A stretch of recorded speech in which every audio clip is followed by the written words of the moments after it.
In the spring of 1939, Marian Anderson was one of the most famous entertainers in the world, known to millions as the voice of the century. But as she rehearsed in the shadow of the Lincoln Memorial, it was all she could do to keep her nerves in check. In a few hours, Anderson was to sing a free concert for tens of thousands of spectators here and for millions more listening on the radio coast to coast. None of this had been her choice. She called her manager the night before and said, "Do I still have to go through with this?" It was so weighted with political and social symbolism in ways that were beyond her control. She knew the minute that she stood before Lincoln that this would be how she would be defined for the rest of her life. Racism shadowed every aspect of Anderson's life. A few months earlier, she had been barred from the only suitable concert hall in Washington by an organization called the Daughters of the American Revolution. Anderson had been shut out because of her race many times before from many places. But this time, civil rights groups, churches, even First Lady Eleanor Roosevelt had rallied to defend her rights. It had all led to this moment, to an unprecedented demonstration for freedom and equality in the heart of the nation's capital.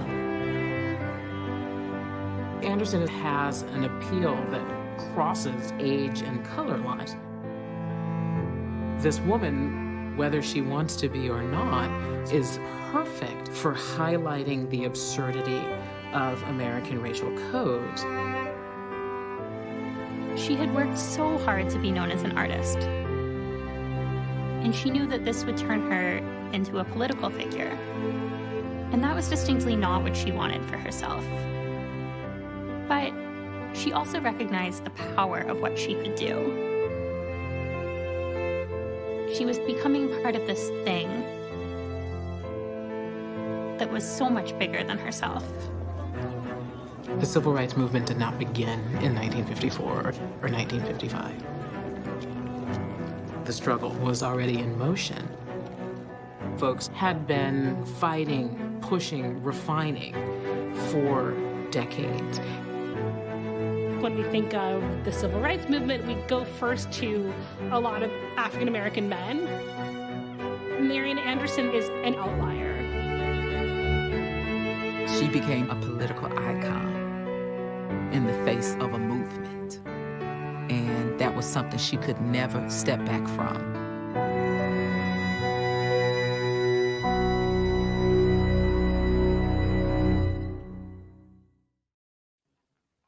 Hello and welcome to the Town Hall. That was a clip from the newest Marian Anderson biography, PBS's Voice of Freedom. My name is Melay Araya, and I'm the host of tonight's program, Marian Anderson, Voice of Freedom with Rob Rapley. The Town Hall was built a century ago by a group of suffragists who wanted the space to be a home to adult education, consciousness raising, and political organizing. The hall's warm acoustics, however, opened the hall up to music immediately. Spanish violinist Juan Manin performed a recital in February, 1 month after the opening of the hall. And just 2 months later, the Town Hall hosted its first African-American artist, a university choir. Tonight, we are talking about one of the most important artists in American history, Marian Anderson. Anderson made her concert hall debut at the Town Hall in 1924 and returned 9 years later for her second debut, her homecoming concert after years away in Europe. I'm very happy to speak with Rob Rapley, the director of PBS's Voice of Freedom, here tonight. Just to let you know, and we'll be mentioning this throughout the program, you can watch this film until the end of March on PBS's streaming platform. A little bit about Rob. Rob Rapley writes, directs, and produces historical documentaries. Recent films include Voice of Freedom, about Marian Anderson, PBS's The Great War, and the first episode of Henry Louis Gates Jr.'s series, Reconstruction. A classically trained musician, which I love, Rob previously worked in the classical music industry, engineering Grammy-winning recordings with some of the greatest classical artists of our time. Thank you so much for joining us today, Rob. Thank you. I'm so glad to be here. I know I feel like every year there's another reason to celebrate Marian Anderson. So it's great for this year for it to be a documentary. It's true. Yeah. And if you have enough accomplishments, there are lots of anniversaries. That's true. That's true. Well, I want to, get into you a little bit. You're a classically trained musician. You've worked in the industry before in recordings. What took you to Marian Anderson? I've actually been thinking about this story for a long time. When I was working in classical music, one of the artists I spent the most time with was Kathleen Battle. And anybody who's been following classical music for a number of years will remember that she was widely vilified. She was just really had a terrible reputation for being a difficult person and a horrible person, frankly.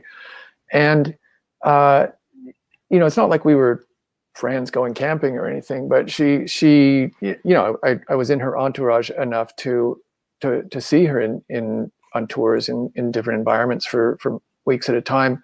And it just struck me how horrible it must be to go out on stage knowing that a lot of people hated you and they kind of wanted you to fail.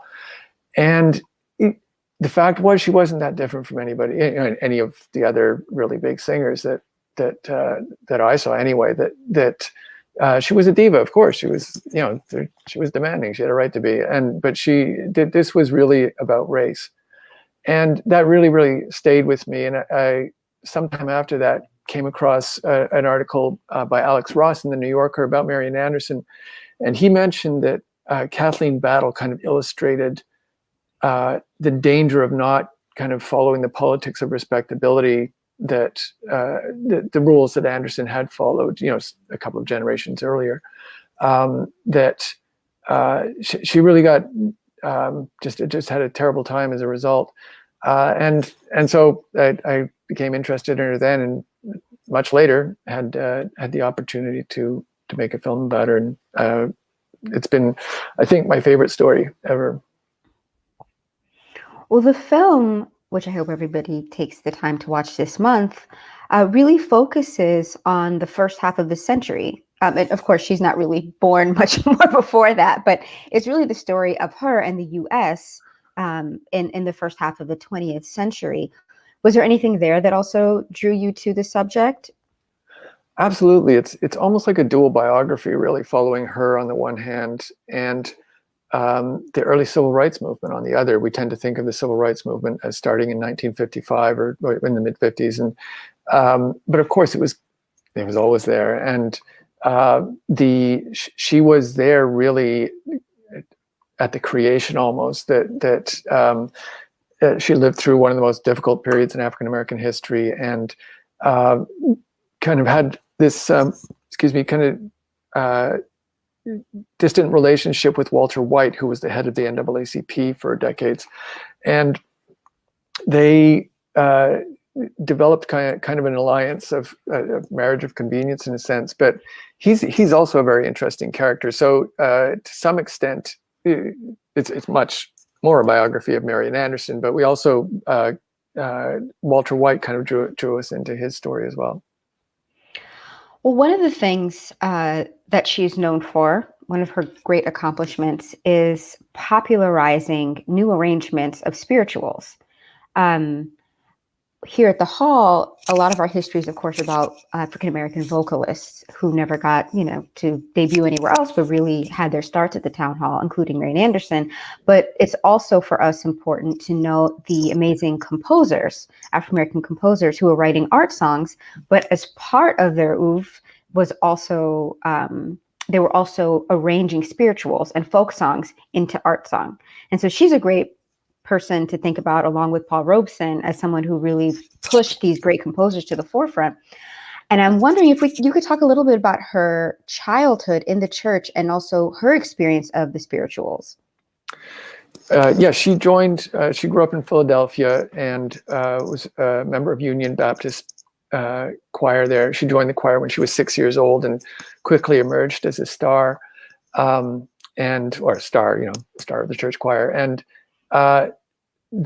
she would have grown up around. It's interesting to see what music the choir performed, but the spirituals were at that stage not so much. They hadn't been incorporated into that church anyway. But she said that they were around. Her mother sang them, her sister sang them. They were around, and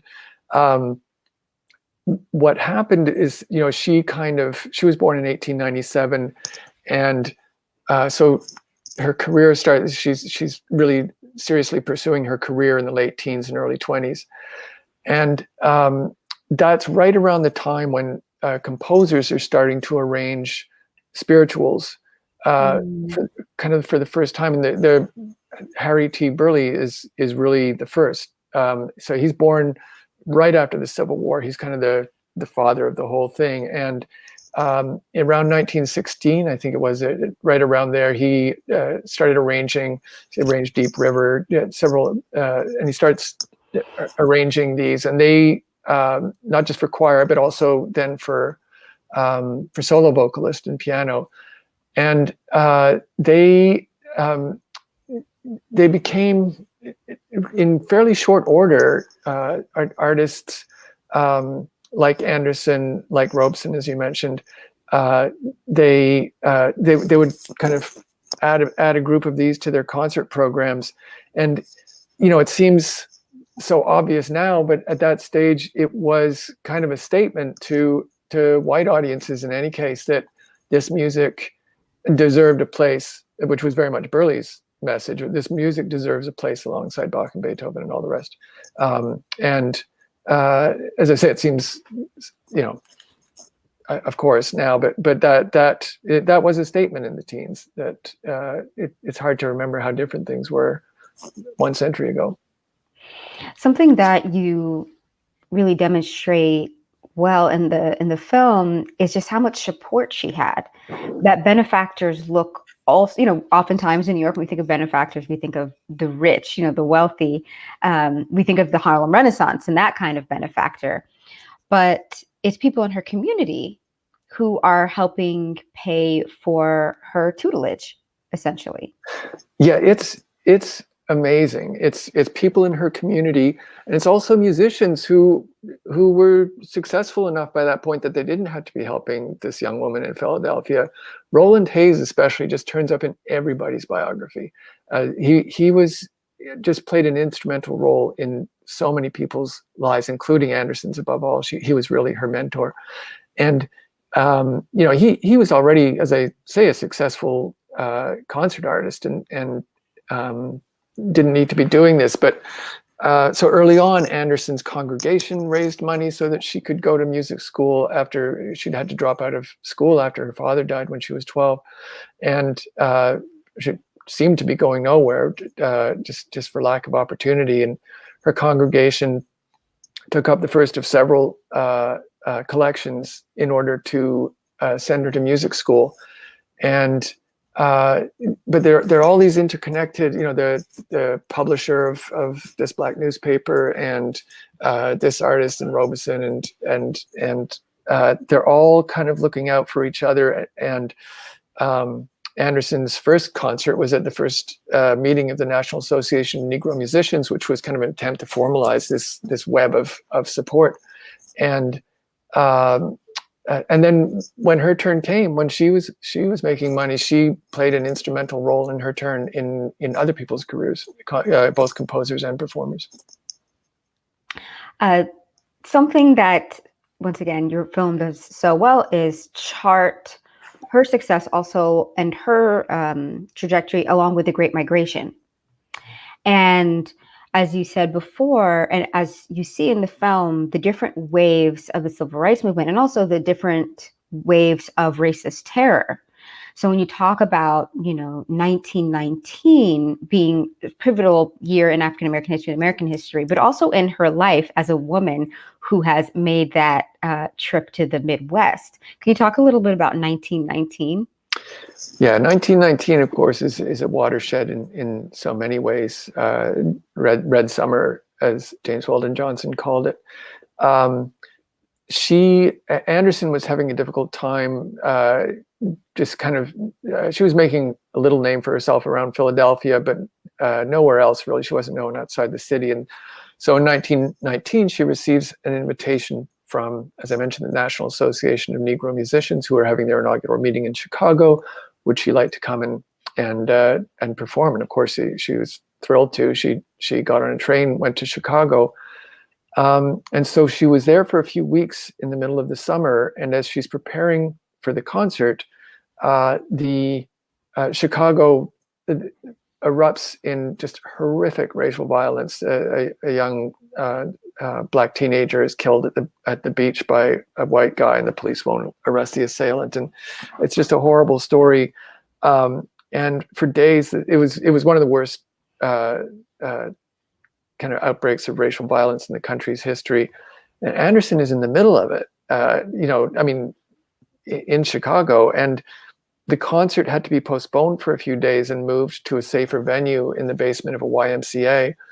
But her concert debut really takes place, as the city is still in ruins around her. And it must have just been an incredible atmosphere. The reviews of it kind of speak of it as just this incredibly this transcendent moment of so much to transcend. That was the beginning of her career, really. And it was also a turning point in the civil rights movement, really, and in the history of Black America. So her career kind of follows this trajectory in parallel with the civil rights movement of that era. Well, she does make her way to New York. A lot is happening in the U.S. in the 1910s, 1920s, especially in Harlem. I think we don't always think about her in the context of other artists of that time, in part because we separate her out into classical music. But she's in conversation with all these people. She knows people. Could you tell us about her time? Absolutely. I think I wish I'd had more time in the film to spend on her time in New York in 1924. She's 27 years old, and she's in New York, in Harlem. Can you imagine how exciting that was in 1924? And she has enough of a reputation by this time. She'd just recorded her first piece with Victor. Things are just starting to break for her. So she's got enough of a reputation that she's moving in the right circle. She's meeting everybody, and she actually, in February of 1924, has a concert at the Renaissance Ballroom in Harlem, which was kind of this multiplex. It had a casino and the concert hall and stuff, and it was a huge success. And I think honestly, obviously spirituals had always been in the water for her, but she starts broadening out her. She, at the Renaissance Ballroom, she performs a piece by Nathaniel Dett, and then she starts getting more involved with new music, like newly composed music, and kind of getting on this train that is the Harlem Renaissance. Well, 1924 is obviously an important year for us as an institution. Can you tell us about the path to town hall for her? Yeah, so the concert in Harlem is a big high point for her. And then over the next couple of months, the organizer of the Harlem concert says, "Oh, why don't let's go for it. Let's have a concert downtown." And this would be Anderson's effort to kind of break over to a mainstream white audience, crossover audience. And so she is talked into that, and she takes on a very ambitious program, and is at the same time she's having trouble in her personal life and all the rest of it. But her this agent and her teacher are telling her, this is going great. You're going to be a star. It's selling out. And she said that she felt for all the world like a diva. And the day finally comes and she walks on stage and the hall is mostly empty. They had totally sold her a bill of goods. It's kind of incredible. I don't know how a self-respecting teacher or agent would have done that, but it of course just knocked her completely off balance, and it wasn't a great performance by all accounts. And in part what was happening is that she had been denied a musical education. She'd been excluded from music school because of her race, and this kind of was starting to tell, and that's what really kind of took her down at Town Hall in 1924.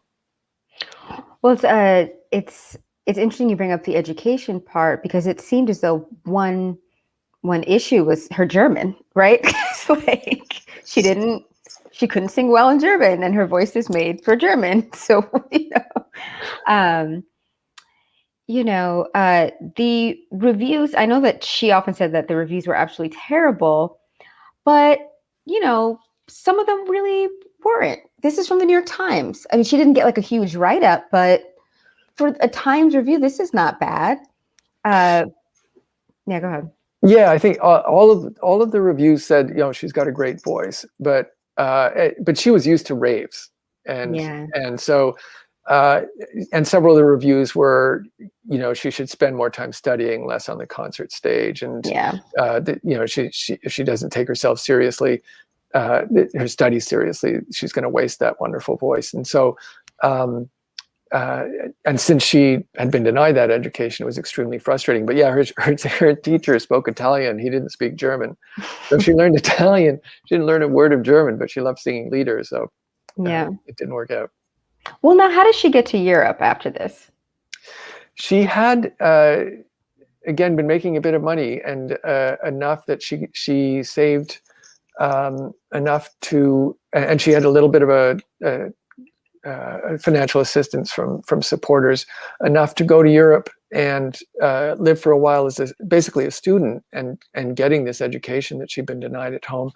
And she got probably a much better education than she would have had here. She got to study with really some of the best singers and interpreters in the world, and that in fairly short order, with this amazing voice that she had, and then the training finally coming through, she took off really, really quickly. I mean, some of the people who praised her in Europe are like, Sibelius saying that she'd captured the Nordic soul. And of course, Toscanini, who names her the voice of the century. So she does quite well in Europe, and she's selling out. But she, for all her fame, all her wealth at this point, all of her success, she comes up against a different form of racism and oppression when she is basically banned from Germany, but performing in Germany. Can you speak about her time in Germany? Yes, she during her time in Europe, Europe changed, of course, from the kind of hopeful 1920s kind of atmosphere. Europe, of course, was never free of racism, and she said there were things in London that reminded her of home. But then after 1932, and she was actually in Berlin in 32, 33, and of course things started changing rapidly. The Nazis came to power at the beginning of 33, and of course the atmosphere goes downhill very quickly.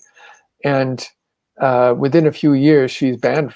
She can't sing in Germany because, in fact, somebody contacts her agent to inquire about her singing, and they make the arrangements. And then the final question was, "Is Miss Aryan, is Miss Anderson an Aryan?" And no, she wasn't. And so that was the end. And she didn't sing again in Germany till after the war. So she was banned from the Salzburg Music Festival, and that led to a whole story there, where she had to sing at this kind of underground concert there, and that became a turning point for her as well. Well, you told me a great story last week about her time in Russia, or the USSR at that point, which also speaks to her love of spirituals. If you wouldn't mind telling everybody. Yeah, this is an incredible story that she, as she's starting to really get big, she goes on a tour of the Soviet Union, which was then almost the height of Stalinist repression. But anyway, she goes through Leningrad, and the customs people are going through her luggage, just tearing it apart. And what they're looking for is recordings of spirituals.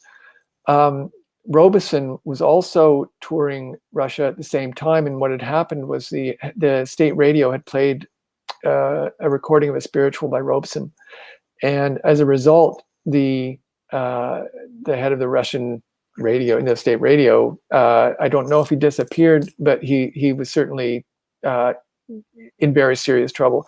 Stalin had put 90,000 priests in the camps by this point, so religion was very, very, very fiercely suppressed. And so she had her Russian handlers, and at every concert they please don't sing the spirituals, and she went ahead and did it anyways. And she did 3 concerts in Moscow, and one night her handlers were beside themselves, and they're saying, like, there's somebody very, very important in the audience tonight, and he's going to be in the royal box with the curtain drawn, and so you won't be able to see him, but he's going to be there. And of course, this was Stalin, and so Anderson went out and sang the spirituals anyway, and the audience went crazy for them. But it just shows, yeah, as you say, both her attachment to spirituals and her courage. That she, a young, not that well-known Black singer in Moscow, if anything had happened to her, I don't think the State Department would have cared very much, frankly. And it's hard to imagine just how dangerous Stalin was at that time. So it's a remarkable story. Well, she has a lot of great stories in Europe in the 30s, but the U.S. is waiting for her to come back. I'm sorry, I've lost you, Melay. Hello?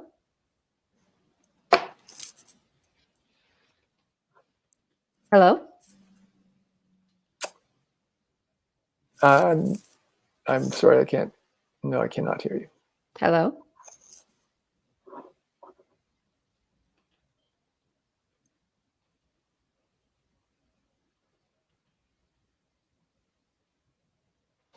Can you hear me now?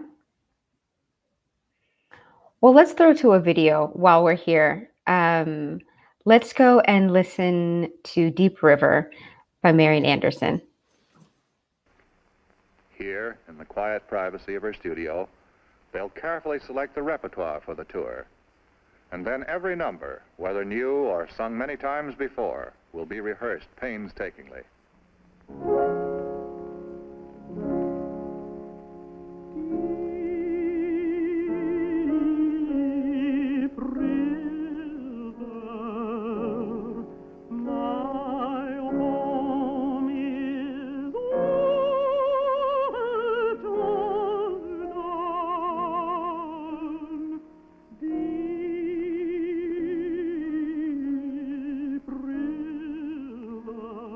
Lord.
All right, we're back. Sorry about that. No. It was great to hear her anyway. That is Deep River, which, as you said earlier, was arranged by H.T. Burleigh, great African-American composer. Well, we're now in the 30s. How does she get back to New York, and who takes her here? Well, while she's in Europe, she has this, as I mentioned, at the Salzburg Music Festival, she has a concert, kind of an underground concert that all the important people at the Salzburg Festival come to. And one of them is Toscanini. And Toscanini comes backstage after the concert and says, your voice is, you have a voice one hears only once in 100 years. And by this time, Anderson had also met an agent, possibly the most famous agent in the world. He kind of seized on this comment of Toscanini's. And from there on, Anderson was known as the voice of the century. And so he managed kind of organize this return to New York and where she was going to play. And he talked her into coming back and singing her first concert at Town Hall, where, you know, her career had almost ended 10 years before.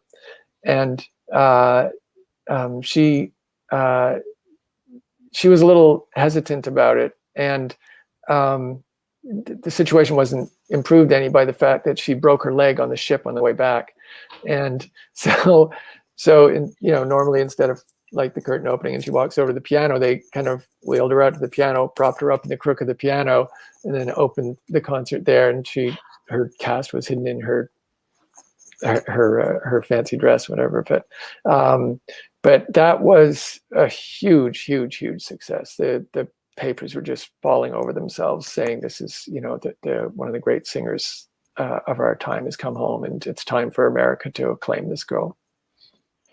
A lot of amazing people were in the audience too, right?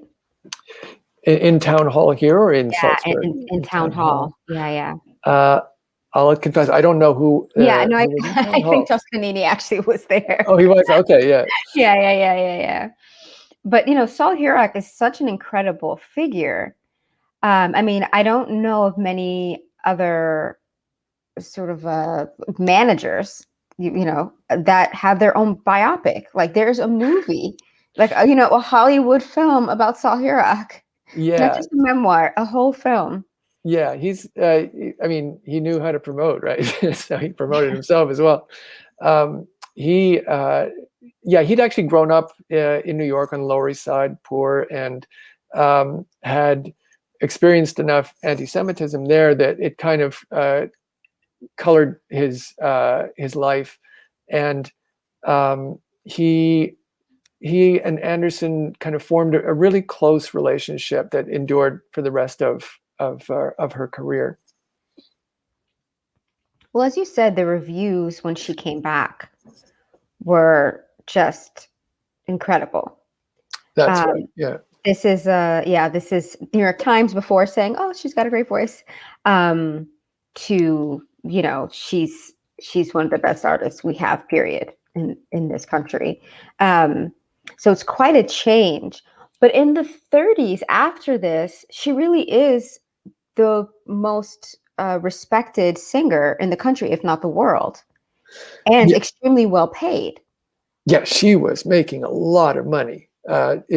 Incredible amounts of money. I think the average American was making $7,000 a year, and she was making in the hundreds of thousands of dollars. And again, this is Saul Hurok. He really knew how to do it.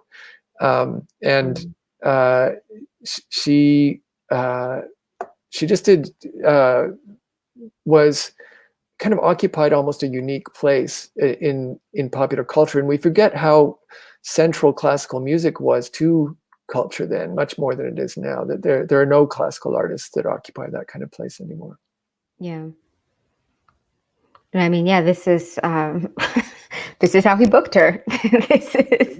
There you go. Oh, that's great. That's great. Yeah, I love this one. But well, go ahead. I was going to say, my mother came to the United States as an 8-year-old refugee in 1940, And she didn't know anything. She wasn't into music particular or anything, but she told me that Marian Anderson was the only singer that she knew, and that she was just, it was a level of celebrity that other classical musicians didn't attain. She was just a household name, so that, you know, again, even this 8-year-old girl with lots of other stuff on her mind knew who she was. She's also now, you know, it's, of course, she's, you know, a popular musician, but she's almost a pop culture figure. I mean, all the beautiful Carl Van Vechten photographs of her, which, you know, some of which are from the 40s, some of which are from later on. I mean, he was photographing Eartha Kitt and, you know, Harry Belafonte and Louis, all these incredible other artists, Billie Holiday, for example. But here's this classical singer, kind of just shows what you just said, that you could be basically a popular figure as an opera star. Well, you can see why too. She was not only beautiful but so stylish. She it's really interesting. The you know, she published a memoir in the mid '50s called "My Lord, What a Morning," and we got the tapes of the original interviews, and you know, hours and hours and hours of interviews that she did for that memoir, and I swear half of it is her talking about clothes. That she remembers what hat she wore, what bag she had, everything. She dressed, you know, and she couldn't wear the same dress in the same city, and tracking all that stuff. But she was very, very stylish, and she I'm sure she was fun to photograph. Well, it's also interesting because you know, she's an art song singer, right? Vocalist primarily.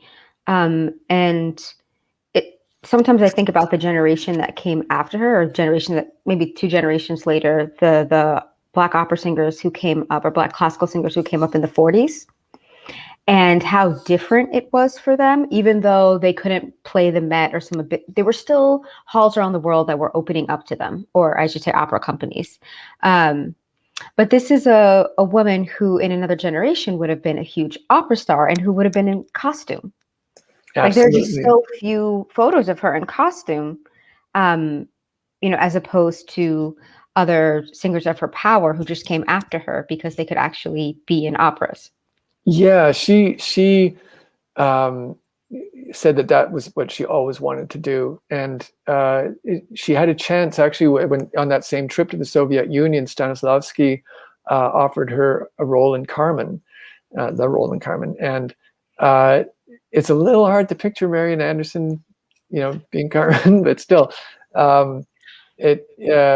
and it was clearly one of her big regrets. She, you know, she said she was busy. She had this the rest of the tour, and she was going to go back and do it later. But then he died, and so that never happened.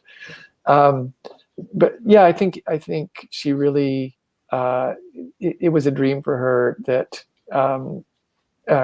was not available to her generation, and you know, it came about in part because of her performance at the Met in '65.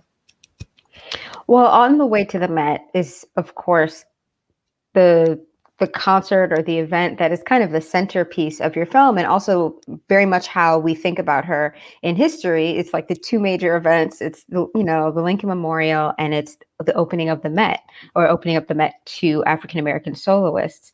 So I do want to just go over to a clip from your film about the lead up to that, and then we'll talk a bit about it. Anderson had come here for the sound check earlier in the day, had tried out the microphones, looked out over the empty mall. But when she was driven back for the concert, the sight of the crowd took her breath away. I had such a feeling that I had never had before. I just couldn't say anything. And I remember that there were policemen who came to the car and escorted me to the monument.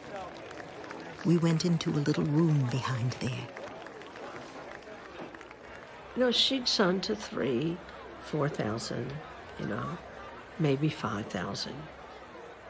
But this is 75,000 1,000 people.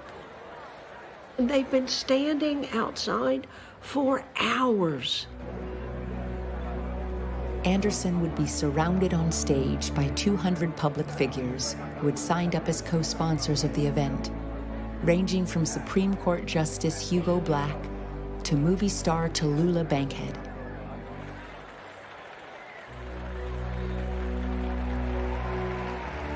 Then came the signal that we were to go out. My heart was throbbing to the point that I could scarcely hear anything.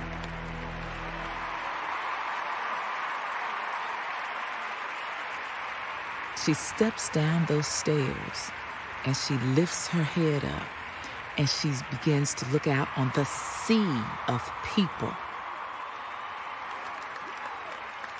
The diversity in that crowd was astonishing.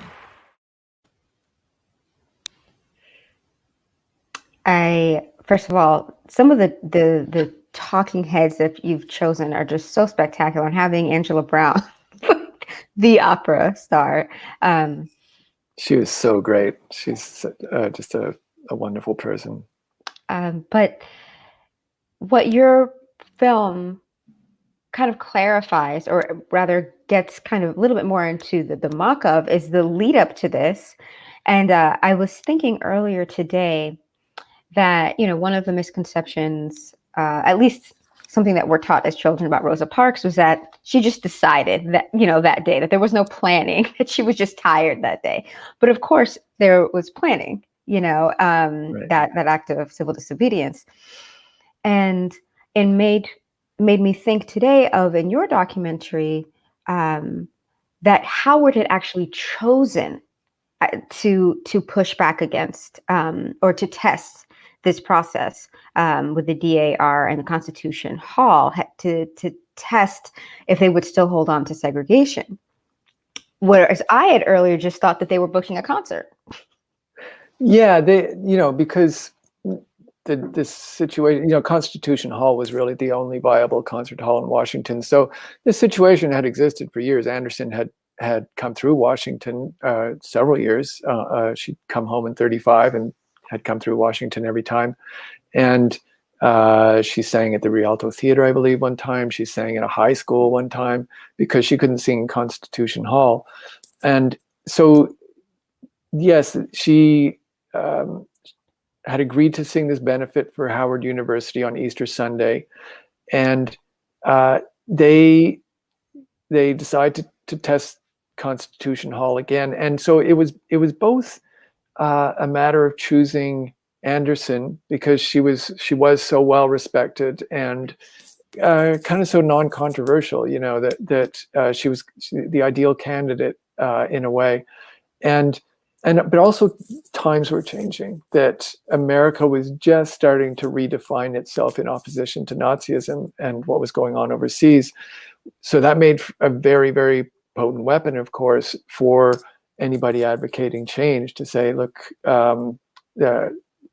what we're doing here is like what you are decrying in Nazi Germany. And so it was a combination of Anderson being the right person and 1939 being the right time. But absolutely, they planned it, and they did not involve Anderson in the planning very much, really. She was off on tour when all of this stuff unfolded, and it all unfolded without her involvement or consent, actually. Well, yeah, it's something interesting, because we've been, generally in this country, talking about arts and activism and what is the role of a popular artist, especially musicians and singers, in social justice movements. And I think oftentimes we look to artists who did it without being pressured, who apparently all it took for Nina Simone to get involved was Lorraine Hansberry saying, get involved. There's just sort of a lot of people that we look to, there's no hesitation. But with Marian Anderson, she doesn't really necessarily she makes a choice. She could have decided not to after they announced that she was going to be there. But they announced that she was going to be there without telling her. That's right. And in fact, Hurok made the announcement to the New York Times 3 days before he told Anderson about it. She was out on the West Coast, so she was very apprehensive about it. Really, that she'd spent her whole life, and when you kind of go through every year and every tour and all the stuff that she'd done as a young woman to make herself, to build this career as an artist. And she knew that this was going to turn her into something else, that, as Angela Brown said, you can never walk away from this concert. And she really didn't want that. She wanted to be an artist. Now, that does not mean that she was not committed to change. But she saw her role as kind of advocating change from within music. She was very involved in making spirituals, popularizing spirituals when that wasn't a given, and she performed music by Black composers and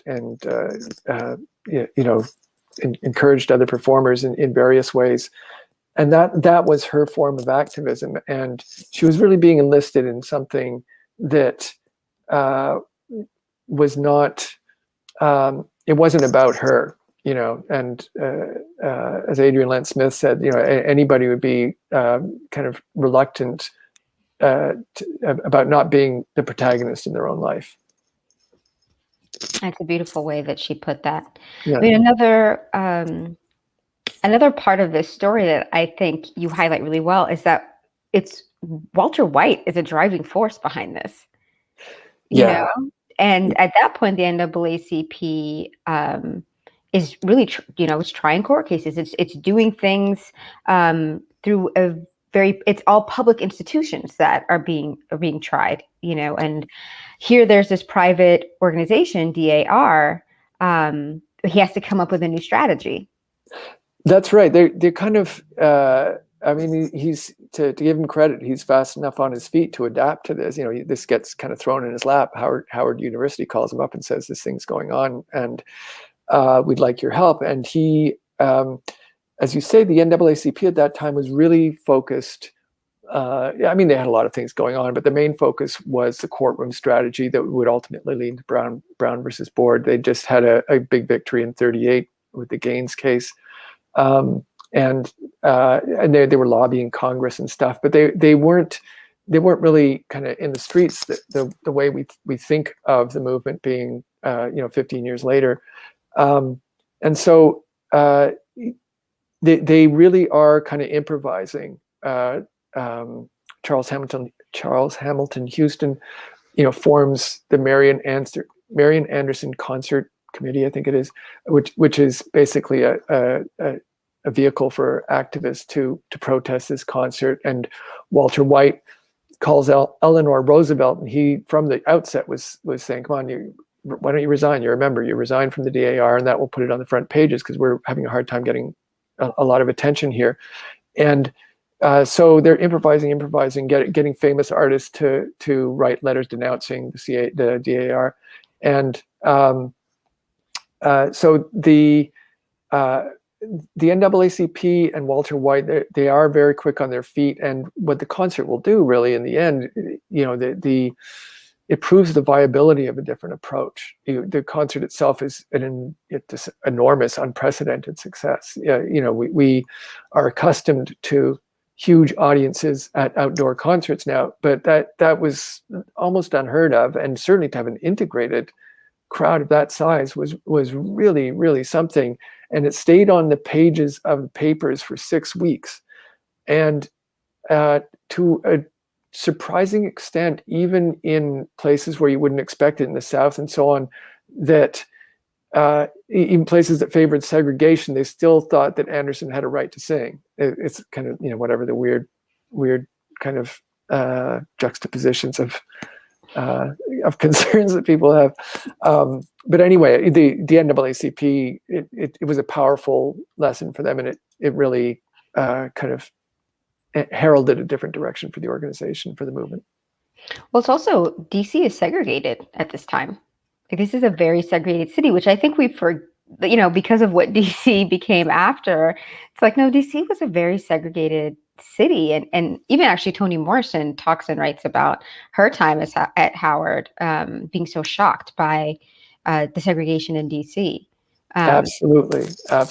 Zora Neale Hurston actually kind of called out Eleanor Roosevelt and for being inconsistent. She's like, the DAR, the DAR did this bad thing, but so is everybody else. All of downtown Washington is segregated. All the restaurants, hotels, everything, they're all segregated. If Eleanor Roosevelt went out after all of those places the way she did it after the DAR, that she'd be hollering night and day is the way she put it. And it's another thing that really, this story has often been told as kind of a validation of white society or American society at the time that see, Black women can make it. It can't be that bad. And it was certainly used that way through the 50s and so on. I think that part of that was the making the DAR the sole villain of the piece, which is not to in any way exonerate the DAR, but whenever you have a villain like that, it's worth looking at who that serves. As part of that, after they got turned down, after Howard was turned down by Constitution Hall, they approached the school's chancellor to see if could she sing in the auditorium of White High School, which was big enough to hold a concert.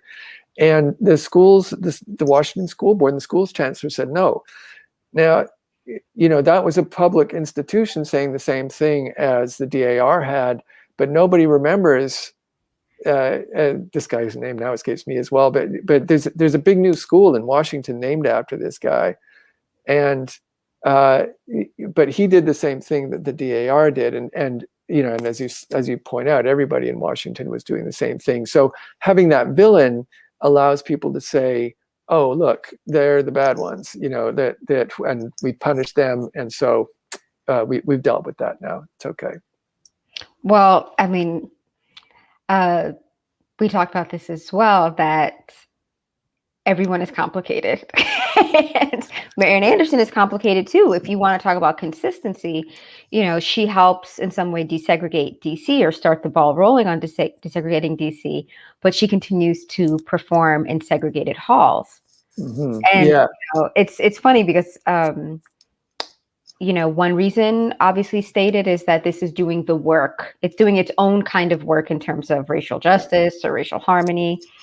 But it actually hurts her financially. Yes. It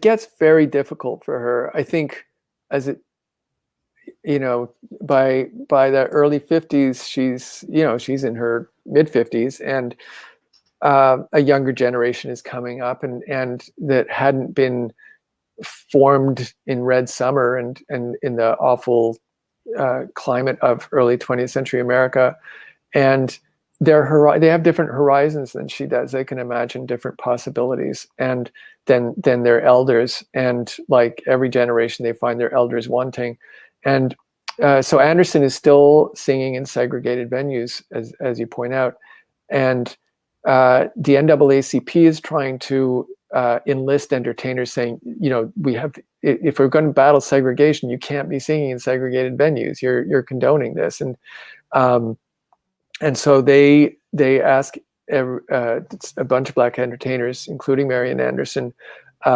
to stop singing in segregated venues, and she refuses to do that, and they actually end up boycotting her concert, a concert of hers in Richmond, Virginia, in 1951, I believe it is, and she then she agrees to go along with the boycott, but it must have been just very tricky, and I think it hesitate to judge anybody trying to make their way in such difficult waters. Yeah. Well, there's something very interesting, of course, about her being co-signed, basically, by the federal government, by the Roosevelts, performing in front of the Lincoln Memorial, which she transforms as a symbol. Mm-hmm. And also taking part in State Department activities.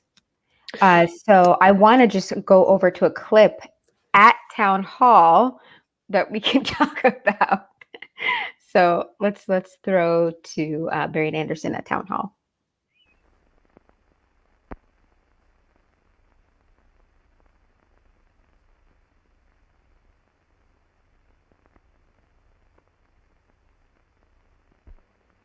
On December 30th, 1935, an audience composed largely of curious fellow professionals, critics, and concert regulars came to Town Hall in New York to hear a recital by a comparatively unknown contralto named Marian Anderson.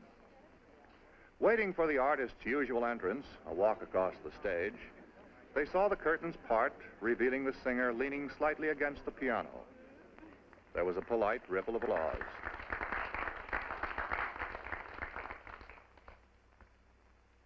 Then she sang.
The response was immediate.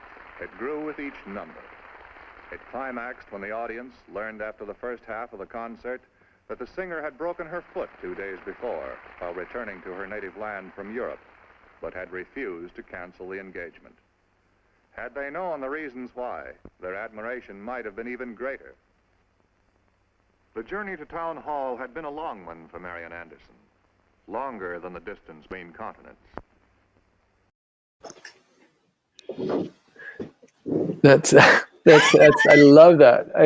What is that? I don't know exactly what it is, but it was made in the early 1950s. I think probably around the Anderson was enlisted by the State Department for a tour of Asia as representing the American, the U.S. But I actually had not seen the end of that with their recreating the business of wheeling her off stage. She's in her this is 17 years after the original incident, and they're reenacting the whole thing. She got a lot of attention around this time. There was the Edward R. Murrow series, See It Now, I think it was called. He did a whole piece on her called The Lady from Philadelphia, and so that she got a lot of time, partly because she was playing this role as a representative of the U.S. in these kind of newly decolonizing countries in Asia. Yeah, I mean, I had to learn about a whole department I didn't know about when learning about this recreation. The United States Information Agency, which public diplomacy, arts for public diplomacy. Interesting who they end up using in the 50s and 60s to further the message of like racial unity and basically in response to anti-Americanism and also liberation elsewhere. Yeah, it's the height of the Cold War, and the countries are decolonizing, or the colonial powers are withdrawing at a very fast clip, and so these newly independent countries are basically are being forced to choose which camp they're going to be in. Are they going to be in the American or Soviet camp? And of course, most of them had worries about either side. But of course, America's racial history would have given anybody pause about joining the U.S., the American side. And so Anderson and other Black artists actually were enlisted to go to these countries and really kind of make the point that, we used to have problems with race, but we don't anymore. See, this Black woman can make it. It can't be that bad. And artists responded in different ways. Anderson went and did as she was expected to do. Robeson would not go. I think Joseph Baker would not go, if I'm not mistaken.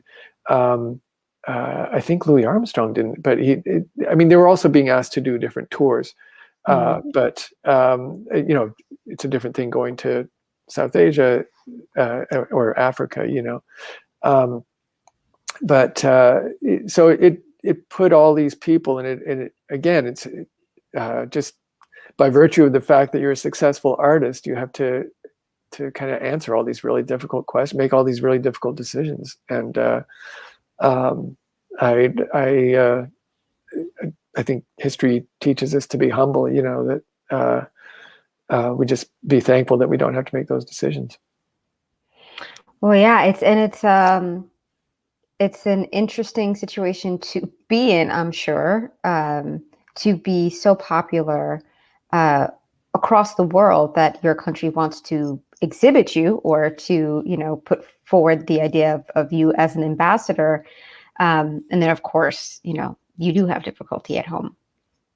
So this is actually the picture before was with Mary McLeod Bethune, and this is at I think the unveiling of a ship named after Booker T. Washington. Yes, exactly. Right. So it's like, of course, it's the Booker T. Washington. It's the Booker T. Washington one. Yeah. But she is like, we say that people are national treasure. She's treated like a national treasure by the 1950s, and as part of the symbolism. The important symbolism of the 1950s and 1960s, or at least what the U.S. is seeking to show abroad. and this is her, of course, the Department of the Interior in the late 40s is honoring her. And of course, Harold Ickes, is one of the major players who brings her to Lincoln Memorial. Something that I find really important about what your film demonstrates, and I think people know this to some extent, is that she actually changes what the Lincoln Memorial can be. It's an activated space now. Absolutely. It's I think people realize that the meaning of the Lincoln Memorial has changed, but I don't know how many that a lot of people know that it was actually when the Lincoln Memorial was opened in 1922, it was a segregated affair. Like the few Black dignitaries who were invited were herded by the Marines, who were kind of acting as ushers into, they were Marines, into this roped off segregated space. As the Chicago Defender put it, back among the dirt and weeds. There was only one Black speaker, and his speech was basically censored by the event's organizers because he was going to be critical of the United States. This is 3 years after Red Summer. And so the Black press was appalled by the event. The Chicago Defender had a great thing at the end saying, don't even go there. Don't set foot on this place. Later, we will dedicate the memorial that has thus far only been opened. And Anderson, I think, does that. It's certainly between Anderson and Martin Luther King, 14 years later, standing in the same spot in these two kind of pivotal moments, or climactic moments rather, in the history of civil rights in the country. And so the Lincoln Memorial is kind of claimed back. In 1922, all the speeches were really about white supremacy, effectively, about how the Reconstruction had been a mistake, and then it had to be taken back. It had represented something very different when it opened. Something we've talked about is how the video that we see of her performing at the Lincoln Memorial is My Country 'Tis of Thee. But she did a whole set. She has, and she did 3 songs by European composers and 3 songs by African American composers, arrangements of spirituals. And they filmed the first set. They did not film the second set. So you cannot see Anderson singing Trampin' or the other spirituals that she sang, the Florence Price arrangement. And it just goes to show, like you saw in that clip, how many microphones were there, that all the gear that was set up, all the rest of it, sending everybody there and say, don't bother rolling. It's another $20 worth of film, It's okay. Even though everybody's set up there, all you got to do is roll the film. They didn't do it. It just says so much, I think. I want to listen to, we have a good question in the comments, but I want to listen to or watch one more video of Marian Anderson singing before we go tonight. So let's go and listen to, I think, Oh, What a Beautiful, what's the last word? City. Oh, What a Beautiful City. Yes, sorry. Let's go to that. No one who has been to an Anderson concert can forget her compelling presence from the second she appears on stage, and the complete command of the audience that comes to her without any conscious effort to achieve it.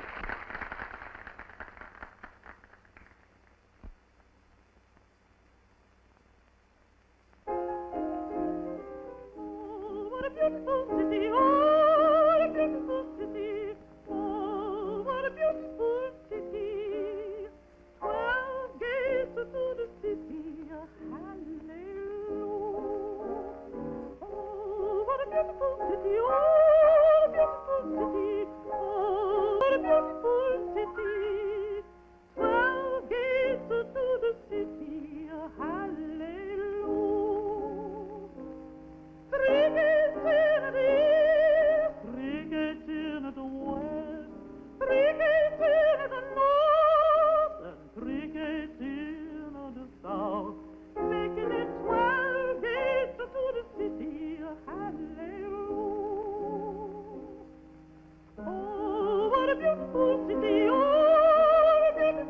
city. Oh, what a beautiful city. 12 gates to the city. Hallelujah. My Lord feels that city instead of a tropical square, and he said he wanted you people to meet him here, dear. Crazy Bill 12 gates to the city. Hallelujah. Oh, what a beautiful city. Oh, what a beautiful city. Oh, what a beautiful city. 12 gates to the city. Hallelujah.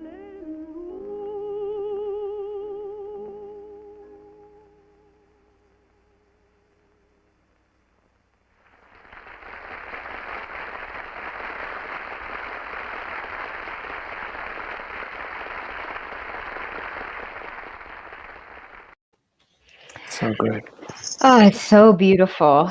And that is another spiritual which was arranged by a Black classical composer, Edward Boatner, who once again in this sort of loop-de-loop of the Black classical world was seen early on by Roland Hayes. Yes. Yeah. Roland Hayes is everywhere. Roland Hayes and Robeson too. We actually, right. With our history, I've seen images of Roland Hayes at Dorothy Maynor's debut, town hall debut. And it's like, of course he was there, or like his relationship to Leontine Price early on in her career. It's really beautiful to see how much support there was across generations as well. Yeah. But yeah, so we get to this point that is probably on that 1951 tour. I think correct? So. It's a little hard to tell, but it certainly looks of that vintage. She looks about that age, and I don't know whether that was part of Lady from Philadelphia, but in any case, it's probably part of the State Department tour that she was enlisted for in 51. Yeah, and here we have her in Japan. Look at the dresses, right? She wanted to be in costume. You can tell. Yes, right. Which she does get to be. She was in costume, yeah. She does get to be. It's so interesting when you talk about the respectability politics of it all. When we talk about just how popular she was, and yet couldn't really be on an opera stage. Though I am furious and just feel so robbed that she didn't work with Stanislavski. But she's an obvious and also an odd choice for, the person who will break the Met open. And it's odd because of her age, right? Just like how she's very deep into her career. And yet, yeah, maybe she is obvious. I think, I think there are a lot of stories about what was going on behind the scenes at the Met. But Rudolph Bing, who was then managing the Met, he had other candidates certainly, and but Anderson, I think, wasn't chosen because of her voice. She was well past her prime. She was chosen because she was Marian Anderson, and she was beyond reproach. She was, had been kind of at the center of American life forever, and so the Met it kind of precluded criticism in a way, in a way that bringing in a lesser known but maybe kind of younger and in better voice younger singer, they might have been open to more criticism.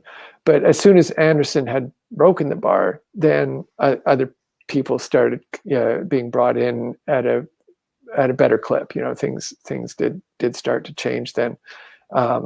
It was a long time. This is we talked about the villain, the DAR being held up as the sole example of they're the racists. Like this is 16 years later that the Met is doing it, and everybody's yay Met. Oh, great, they desegregated. Well, we've got a good question. We've got a couple of comments from Jamie Baker. In terms of determination of spirit and the times, is there any valid comparison of Marian Anderson with Billie Holiday? Oh, very different people. Very different people. And I'll confess, I don't know anything like as much about Billie Holiday as I do about Anderson. I think they were moving in very different worlds. Although, Strange Fruit was written 4 months after the Lincoln Memorial concert. But it kind of shows. It shows just what different planes they're on. That Anderson's experiences singing "My Country Is of Thee" for 75,000 people at the Lincoln Memorial, and Billie Holiday's writing "Strange Fruit." It's not that Anderson, when she traveled through the South in the teens, so she knew all about it, but by 39 she kind of moved into a different world, and so I hesitate to talk about Billie Holiday because I don't really know enough to.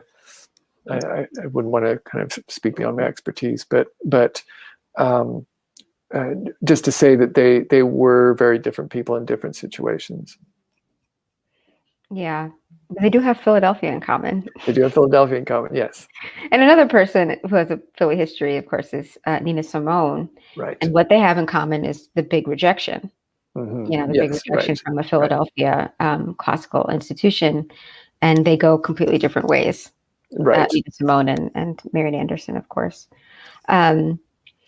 Well, your documentary ends, after this period, after everything that we've talked about, but she's endless. What else would you have wanted to cover? I mean, you can only do so much in a feature.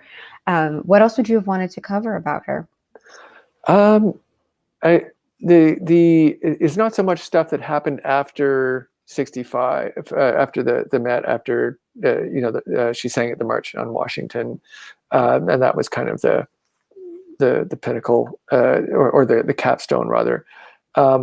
But I wish I'd had the two stories that I loved that we didn't get to go into are really her tours of the Soviet Union, which is also in the wake of that tour, she had the only kind of torrid affair that we know of with a Russian actor that the Soviet government rewarded her and her accompanist with a vacation at a Black Sea resort, and she met this Russian actor, and who they, as I say, had a kind of torrid affair, and he kept writing her letters, and she moved on pretty quickly. But it kind of reminds you that she was in fact a real woman and not just a symbol. But the other thing is the Harlem Renaissance. I wish to really look in depth at those months in New York in 1924, and because I really, it's just kind of theory, but I really think that changed her life, and her relationship to the movement. Well, I mean, those are two things that I would want to learn more about. So maybe next time. What are you working on right now? Is there anything that you're researching?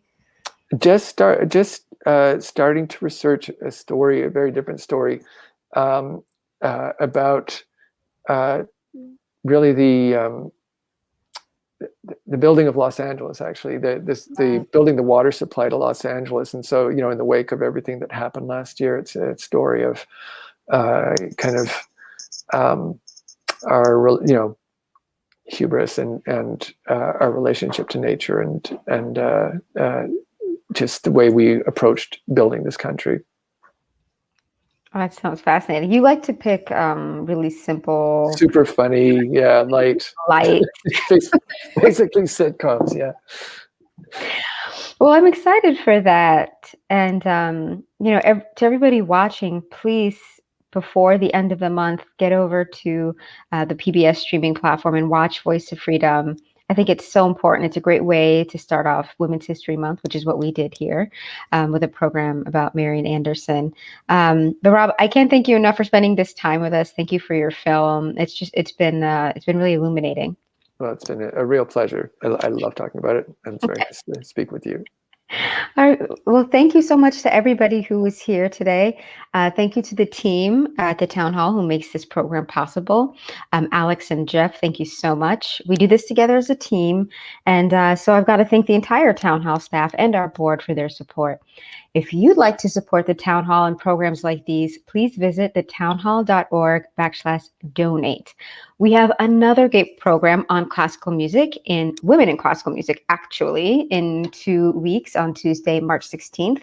We'll be talking about Antonia Bricco, the first woman to conduct the New York Philharmonic, the Berlin State Academy of Music's first American graduate, and many people may not know, Judy Collins' first piano instructor.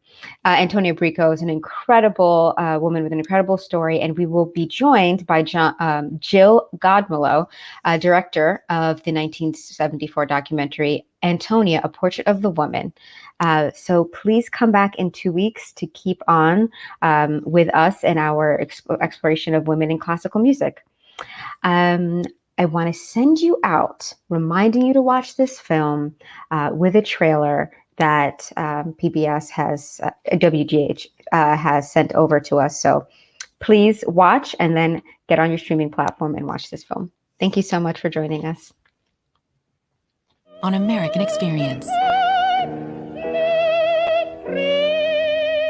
Marian Anderson challenged people's ideas of what the souls of Black folk looked and sounded like. She is willing to show up because she is not going to accept racial oppression. She became the face of a movement. That was something she could never step back from. Voice of Freedom on American Experience.